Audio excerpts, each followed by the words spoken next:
Alors, Wolf en remet une couche sur Red Bull. Il dénonce un comportement choquant et erratique de la part de l'écurie autrichienne. Oh là là. Wolf a qualifié de choquante la décision de Red Bull de faire circuler des preuves photographiques contre la légalité de l'aileron arrière de son équipe et a déclaré que le comportement de son rival était devenu erratique dans la course au titre cette année.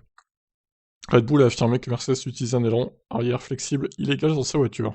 Après quoi, la FIA a introduit un nouveau test de charge post-qualif au Grand Prix du Qatar pour vérifier la légalité de toutes les voitures. L'équipe a envoyé une image aux médias qui, selon elle, montre des traces de frottement, du mouvement de l'aile inférieure, mais lorsqu'on lui a demandé ce qu'il pensait des actions de son rival, Wolf a souri.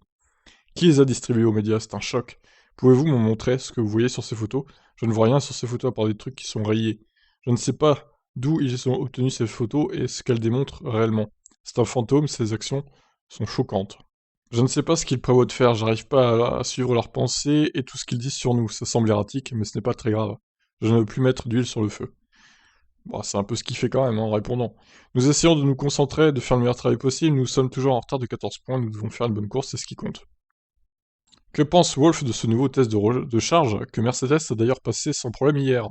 Je pense que la FIA essaie un nouveau test de charge également pour l'année prochaine, pour avoir des choses plus robustes et vérifier combien une aile dévie. Ce n'est pas dans le règlement, il n'y a pas de directive technique, c'est plutôt une expérimentation.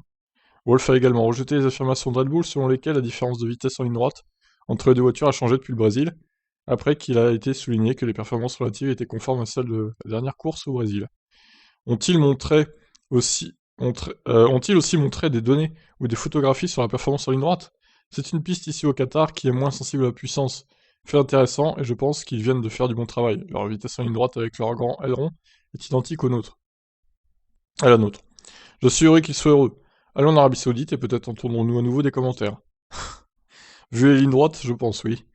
Les débats qu'ils démarrent, je ne peux plus les suivre. J'ai pris la décision pour moi et pour l'équipe que nous ne pouvons pas simplement perdre notre temps. Nous avons du mal à suivre le rythme des rumeurs qui sont fabriquées de leur côté. Et il a confirmé que Hamilton, du coup, n'utilise pas le moteur du Brésil. Le fameux moteur fusée, non, on le garde pour la fin, ironise Wolf. Lewis en utilise un autre de son pool ici, comme j'ai déjà dit, c'est un circuit qui requiert moins de la part du moteur pour être performant. Donc on a la confirmation, il n'a pas le moteur du Brésil, c'est pourquoi il a perdu en VMAX, tout simplement, je pense. Comme je disais hier, hein. Enfin, l'Autrichien espère que Max sera cette fois pénalisé sur la grille pour avoir ignoré les doubles drapeaux jaunes hier soir. J'ai vu les enregistrements et Max ne les a pas respectés à 3 endroits. Maintenant, tout dépend des commissaires et de leurs décisions, je ne vais pas spéculer. Voilà, donc là, ils sont en cours de réunion avec les commissaires, Max. Peut-être qu'il y a d'autres gens de Red Bull aussi qui viennent avec lui, je pense. Donc, on va voir la décision. Il n'y a pas que lui qui est convoqué, il y a Bottas aussi, et il y a Sainz, notamment. Voilà donc la réponse de Toto Wolff au clan Red Bull. Je vous laisse réagir, qu'est-ce que vous en pensez? Ciao!